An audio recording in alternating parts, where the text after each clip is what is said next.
नमस्कार सांगमाने भिडटी हूँ गतकालीर जेहेतु राति पाइले माणबसा गुरुवार सब सकाल नित्यकर्म सरी आसी जाइली ठाकुर घर को आहेतु गुरुवार अच्छी पुणी नुआ चिता पड़ो मो आग चिता को छड़े घर को भलसे पोछापोछि कर ठाकुर पूजा करदेली।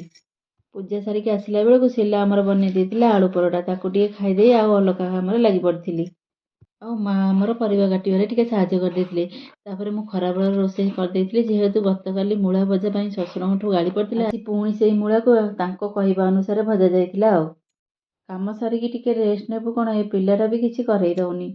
आपण मैंने तो जानी घरे छोट पिला रहिले पिला 6-7 मासर होगले दुष्टामी केमी आरंभ हो जाए सी जहाँ भी हो पिला को रखिकी ता भितर सब कम करने को तो पड़ो।